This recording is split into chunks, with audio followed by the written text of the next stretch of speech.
Both me and First G, my beautiful husband right there.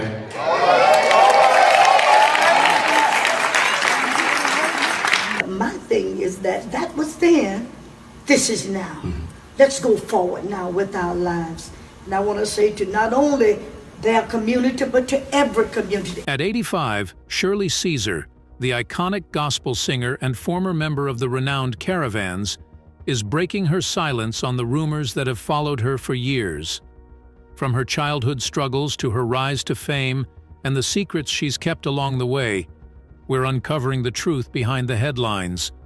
Watch this video to see the shocking revelations that Shirley has finally decided to share with the world.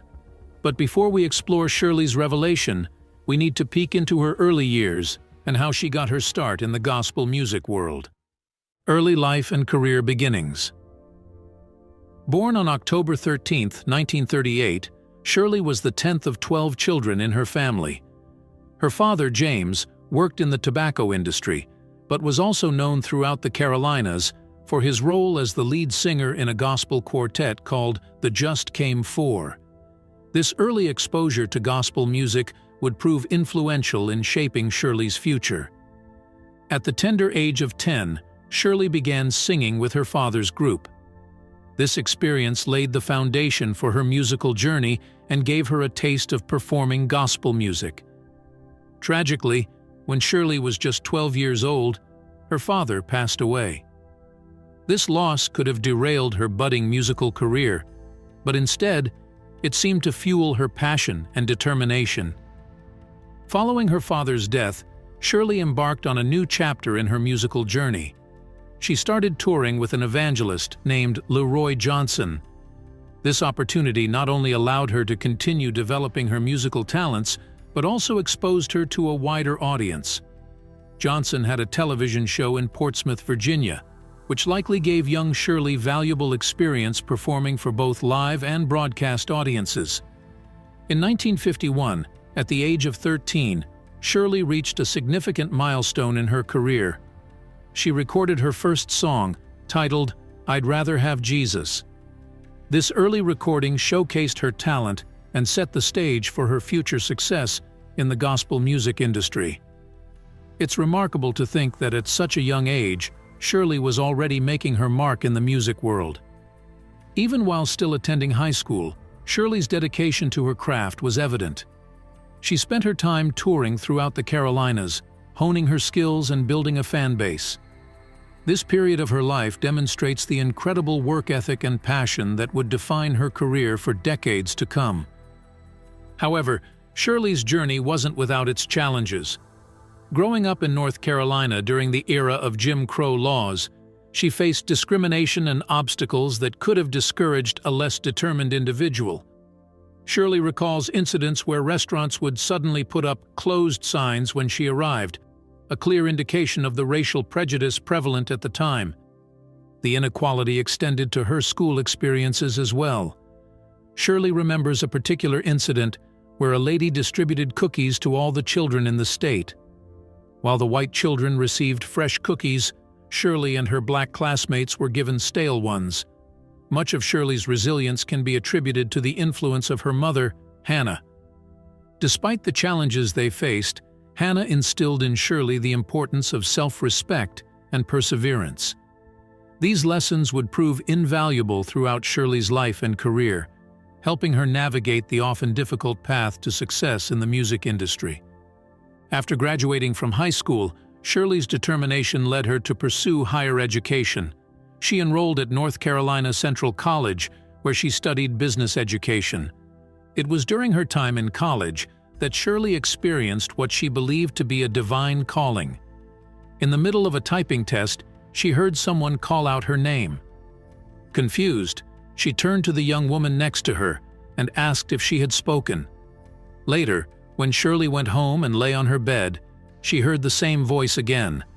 This time, the message was clear. Behold, I have called you from your mother's womb, and I have anointed your lips to preach the gospel. For Shirley, this experience was a profound moment of spiritual awakening. She interpreted it as a sign that she was destined for a special role in spreading the gospel through her music. This belief would become a driving force in her career, influencing her decisions and shaping her approach to gospel music.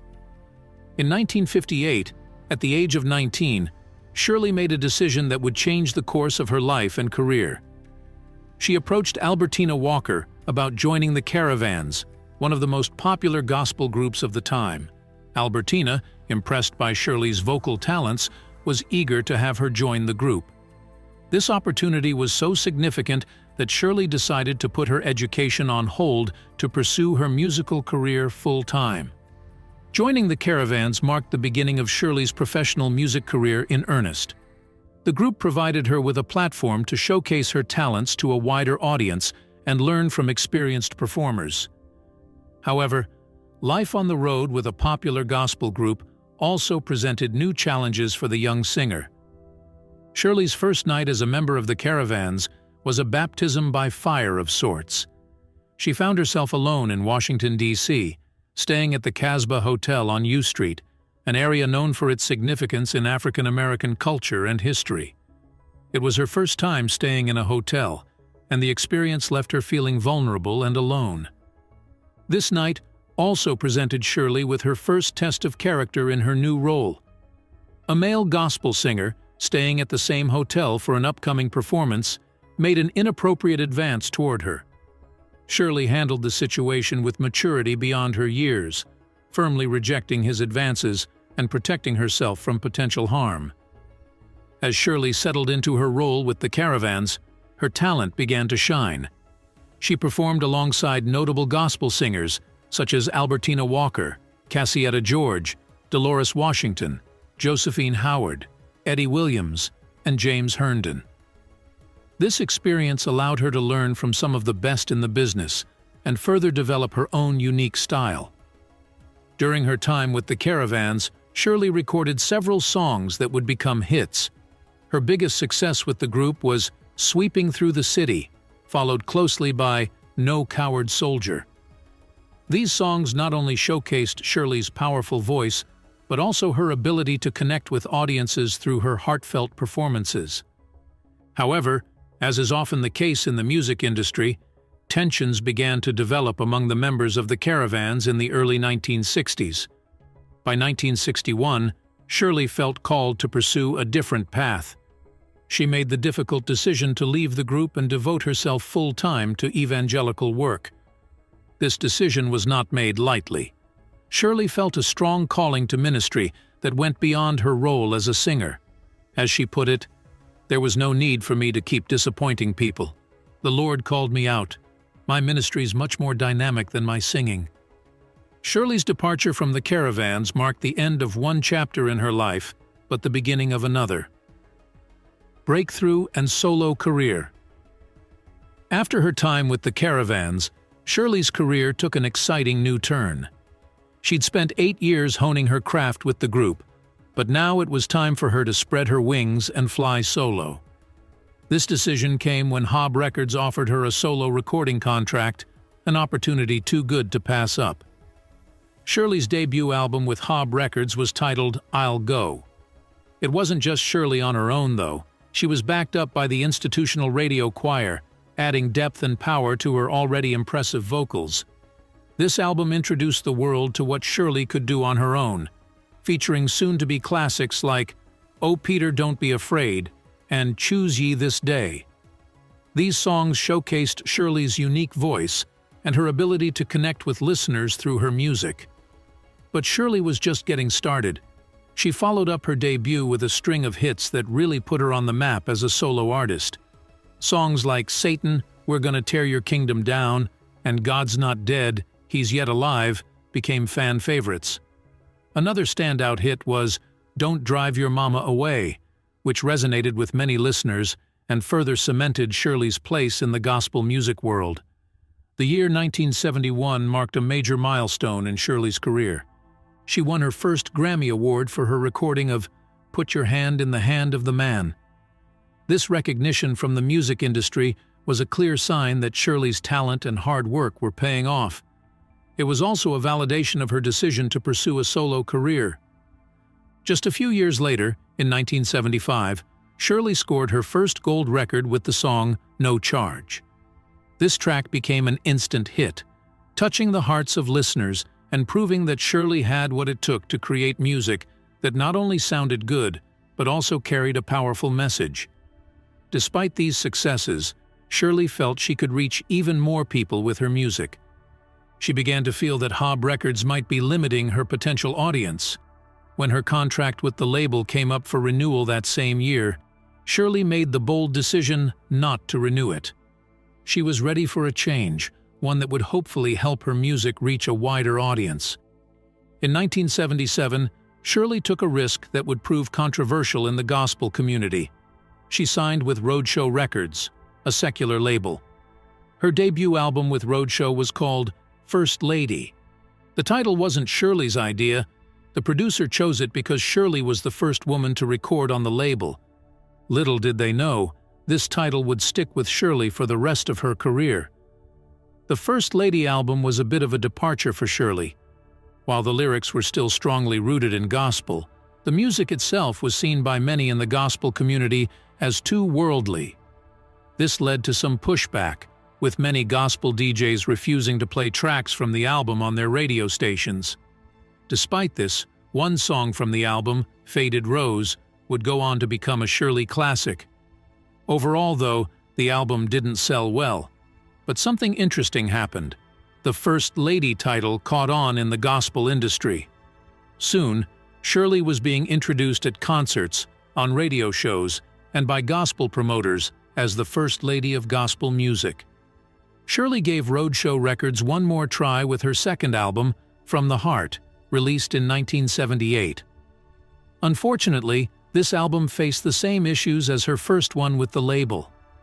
The gospel community still felt the music was too secular, and the album was poorly received. After these experiences, Shirley knew she needed to find her way back to her gospel roots.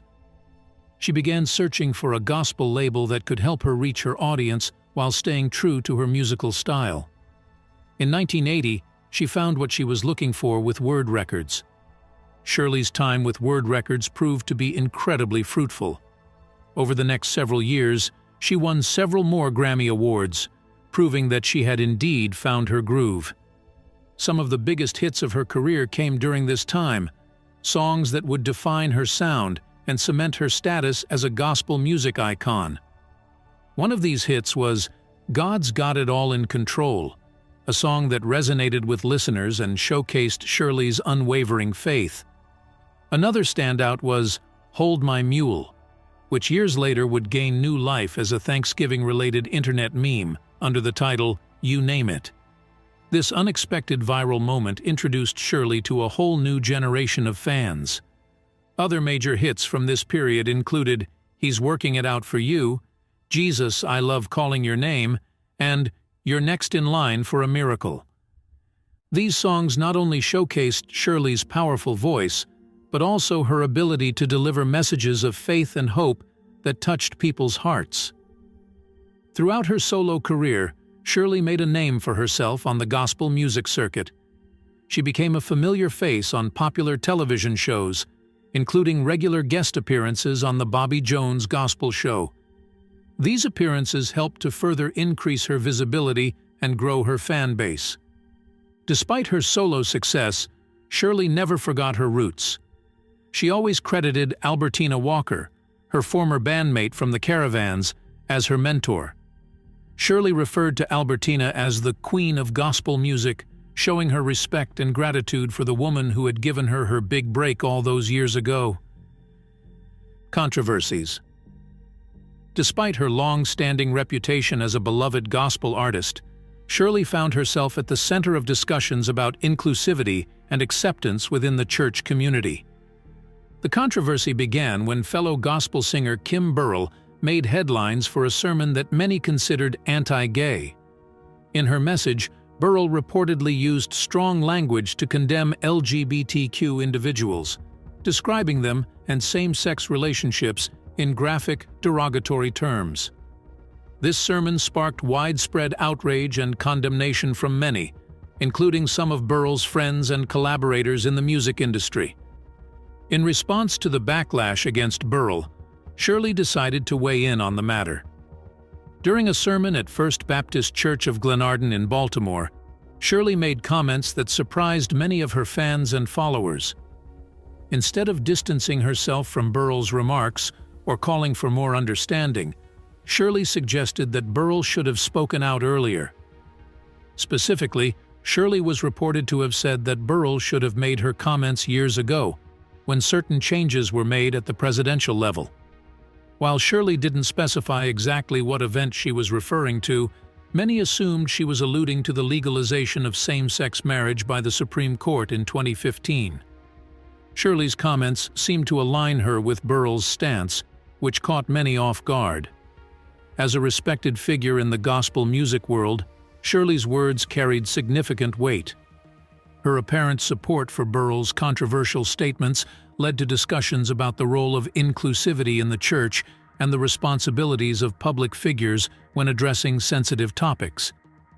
Adding another layer to the controversy, Shirley also offered advice about being cautious with one's words in the age of social media.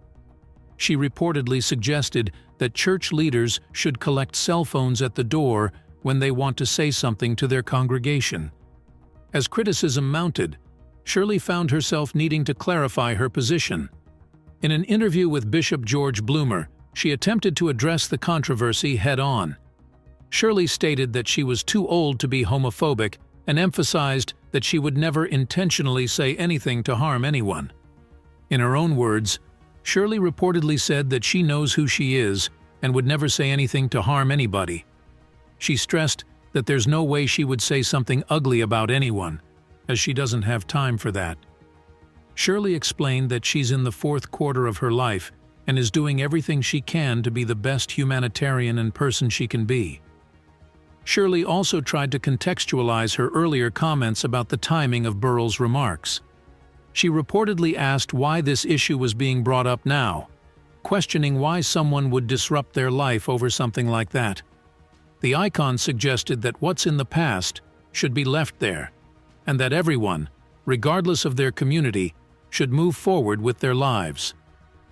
In an attempt to bridge the divide, Shirley concluded her statement with a call for love and acceptance, regardless of community or affiliation. She reportedly quoted the Bible, saying that by love, all men will know we're his disciples. The singer pointed out that Jesus didn't specify whether this love was for the LGBT community or the NAACP, but simply said to love him. However, Shirley's attempts to clarify her position did not entirely quell the controversy. Some viewed her statements as inconsistent or evasive, while others appreciated her call for love and moving forward. Interestingly, Shirley's involvement in this controversy led to unexpected consequences. Some individuals began to circulate claims about Shirley's own past, suggesting that she may have had relationships with women. These allegations, which remained unsubstantiated, were seen by some as an attempt to highlight perceived hypocrisy in Shirley's stance. The controversy surrounding Shirley's comments also sparked broader conversations about queerness in gospel music. It brought attention to other Christian artists who had come out as LGBTQ, challenging traditional views within the Christian music industry. For example, Trey Pearson, the lead vocalist of the Christian rock band Everyday Sunday, came out as gay in an open letter to fans.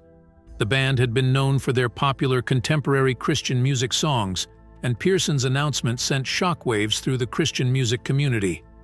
Similarly, Vicki Beeching, a well-known contemporary Christian music star and worship songwriter, came out as gay in 2014.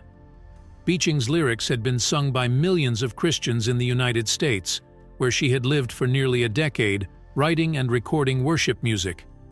Her coming out at the age of 35 during an interview with a British newspaper was a significant moment in the CCM world. Jennifer Knapp, another popular Christian music artist, had a similar experience. In 2003, Knapp suddenly stepped away from the CCM scene, a surprising decision for a young Dove Award-winning artist and Grammy nominee whose debut album had sold over 500,000 records. 7 years later, Knapp made headlines with a new album and by publicly discussing her sexual orientation. Later and present life. In June 1983, Shirley took a significant step in her personal life when she married Bishop Harold Williams. This union wasn't just a personal commitment, but also a professional one, as the couple became co-pastors of the Mount Calvary Word of Faith Church in Raleigh, North Carolina. Under their leadership, the church grew to have a congregation of about 1,500 members. While Shirley didn't have children of her own, she embraced her role as a stepmother to Bishop Williams' 2 children. Tragedy struck in 2014 when Bishop Williams passed away on July 4th. This loss was undoubtedly a difficult time for Shirley, both personally and in her role as a church leader. However, true to her resilient nature, Shirley continued her work in both music and ministry. The same year brought an unexpected twist to Shirley's musical career. Her song, "Teach Me Master," which was originally released on her 1972 album Get Up My Brother, found new life when it was sampled by Dutch producer Bakermat. The resulting track, simply titled "Teach Me," reached number 22 on the UK singles chart. This crossover into electronic dance music introduced Shirley's powerful vocals to a new generation of listeners and demonstrated the timeless quality of her music. 2016 was a particularly notable year for Shirley. She proved that her musical career was far from over when her CD, "Fill This House," topped the gospel Billboard chart. This achievement showed that even after decades in the industry, Shirley could still produce music that resonated deeply with her audience. Recognition for Shirley's contributions to music and culture continued to pour in. In May 2016, the National Museum of African American Music honored her with the Rhapsody in Rhythm Award in Nashville. This award came in advance of the museum's planned opening in 2018, highlighting Shirley's enduring impact on African American music. June 2016 brought another prestigious honor when the Hollywood Chamber of Commerce awarded Shirley with a star on the Hollywood Walk of Fame.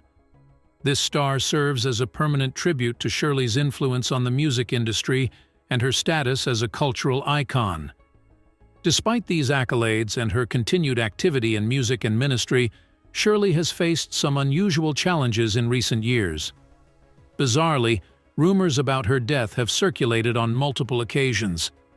In one instance, a video falsely claimed that a photo of a hospitalized black woman with a breathing tube was Shirley in her final moments. These unfounded rumors caused confusion and concern among her fans. The speculation about Shirley's health and supposed passing resurfaced as recently as January 2024. Another video appeared online, presenting a chronicle of her life and career under the false premise that she had passed away. In response to these persistent false reports, Shirley took matters into her own hands. She recorded an impromptu video to address the rumors directly. Sitting at a table, Shirley spoke candidly to her fans, expressing both humor and frustration at the situation. She acknowledged the rumor claiming she was dead and buried, jokingly saying that unless she was a living dead person, she knew nothing about it. Shirley went on to address more specific health-related rumors, including claims that she had been hospitalized with throat cancer. With characteristic wit and grace, she emphatically stated that she had never been seriously ill in her life, describing this as a blessing. She thanked her supporters for their prayers and love, and asked for help in spreading the message that she was indeed alive and well to the glory and honor of God. Despite these challenges, Shirley has continued her work in both music and community service. She still holds her annual Outreach Ministries Conference, an event that embodies her commitment to helping those in need.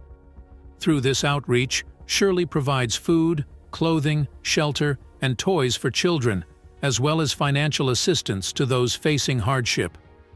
In an entrepreneurial move that aligns with her philanthropic spirit, Shirley opened an eponymous store. True to her giving nature, she uses the profits from this venture to help others, particularly during the holiday season. When asked about her future aspirations, Shirley has expressed an interest in expanding her horizons even further. She's mentioned a desire to do more acting, showing that even after a long and successful career in music and ministry, she's still open to new challenges and experiences.